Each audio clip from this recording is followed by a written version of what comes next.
Between 8th to 10th grade, I was deeply involved in a small Minecraft building server. The average age of the players was probably 15 to 17 years old, and we Skyped almost every day for hours. We quickly grew close and would follow each other on other social media platforms.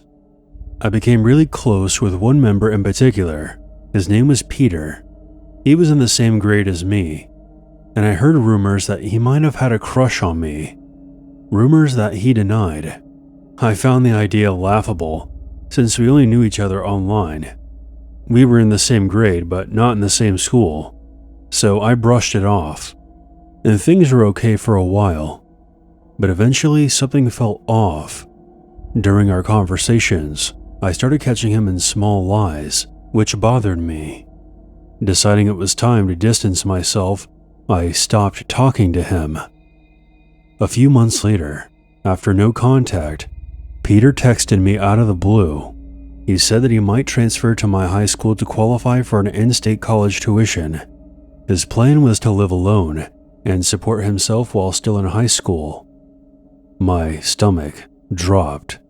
This felt very wrong and out of nowhere. Still trying to stay calm, I told him that his plan was absolutely insane and pointed out how oddly convenient it was that he just happened to choose the school that I attended. But he insisted that this was a coincidence and that his plan would work. I really hoped that he was bluffing, just messing around. But a short time later, he claimed that he had already purchased plane tickets to visit my high school and stay in my town. Fear washed over me as I realized that Peter was serious and had an unhealthy attachment to me. He wasn't bluffing. To my horror, he posted a Snapchat photo from the airport. He asked me to meet up while he was in town, but I denied. Later on, his Snapchat account showed him touring my high school, taking videos and pictures, likely hoping that I would see them. Fortunately, I was home with pneumonia that day and didn't have to face him. Over the next few days, I was on edge, terrified that he would show up at my door. Luckily, he never figured out where I lived, and eventually he flew back home, abandoning his plan. Shockingly, the rest of our online group never thought his behavior was creepy. I felt like I was going crazy for finding it severely disturbing. I hoped my rejection of the meetup and continued silence would end things. But 2 years later, after I committed to my dream college, Peter popped up again. I had, foolishly, kept following him on social media to monitor if he was ever near me. Then I saw it, a photo of him posing in front of my college's library. Captioned, "Transferring here is definitely the move." I don't know if he ever did, but I never ran into him on campus. A few months later, he found out that I had a boyfriend and contacted me on Skype for the first time in 2 years. "Do you think he's going to protect you?" Out of fear, I blocked him and unfollowed him on all social media. I admit that I made mistakes back then. I was young, scared, and surrounded by people telling me this wasn't a big deal. He hasn't tried to contact me since, but that doesn't mean he isn't still watching me.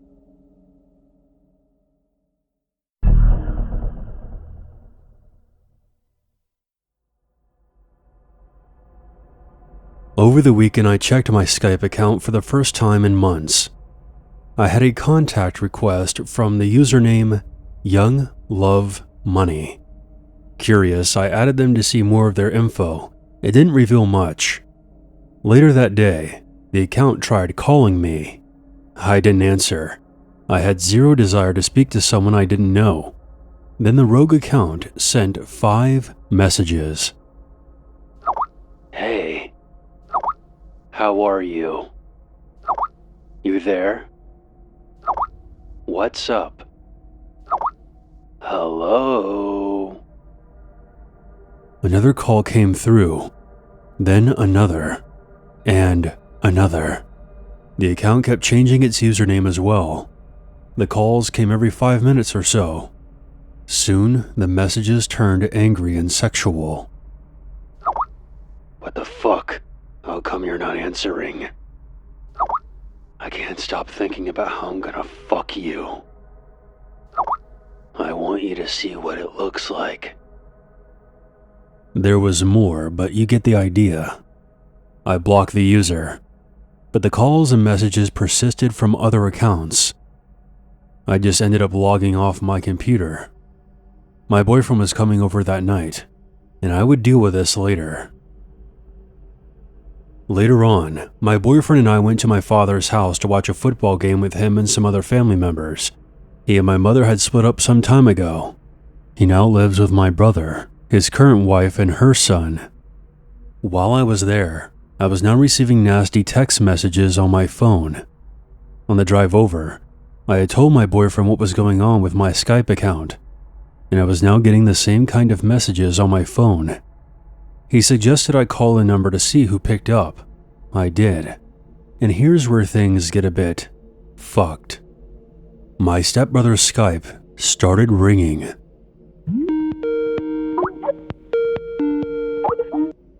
The mobile app has a distinct tone, so I knew right then and there he had been the culprit all along. He scrambled for his phone and stopped the call just as mine hung up. He then bolted upstairs and didn't come back down for the rest of the night. My stepbrother is a 29-year-old, 6'4", 260-pound, jobless man-child. He would always make me feel uncomfortable with his temper, space-invading habits, and inappropriate jokes at odd times. Now I was extremely nervous. I didn't want to tell my dad though, for fear of putting his marriage under strain.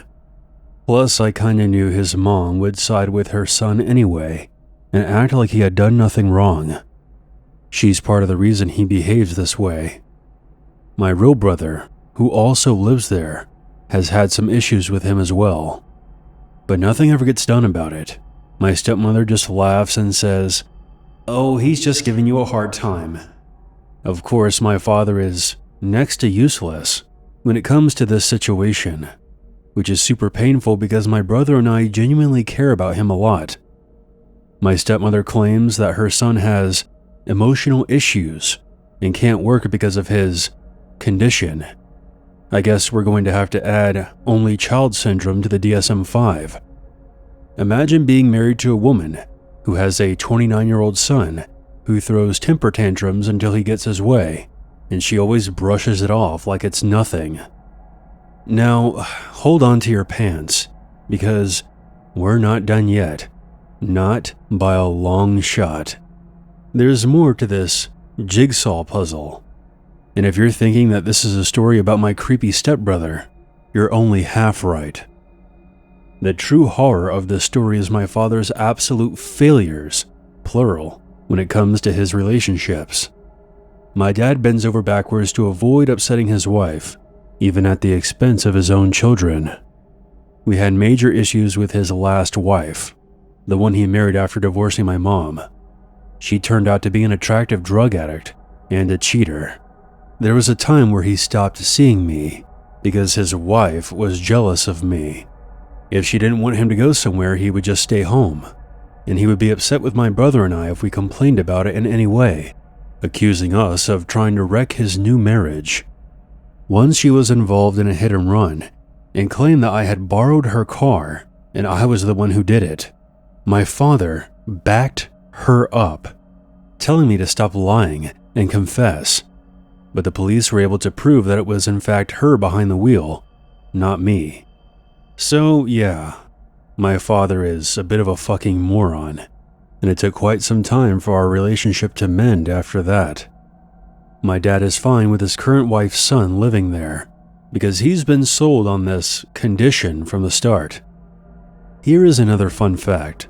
My father and my current stepmom were high school sweethearts once upon a time, and they were actually married before my dad met my mom when they were in their early 20s.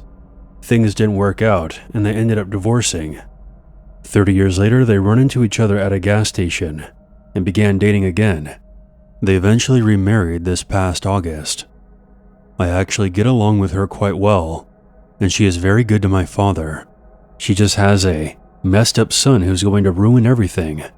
It's sad, but it is what it is. I'm not too worried for myself. I'm never alone with him, and I think this was a twisted game for my stepbrother's amusement. Like, haha, you don't know it's me. That was the initial plan anyway, until I caught him red-handed. I feel like he was using his Skype account to anonymously confess those things to me, and now I know he has had those thoughts. But I haven't heard from him since. Now whenever I visit my dad, he stays upstairs, never coming down. The holidays are going to be very awkward for us though. I don't want to exchange gifts or even be near my stepbrother at all. I've always found him creepy, but this was a whole new level of insanity.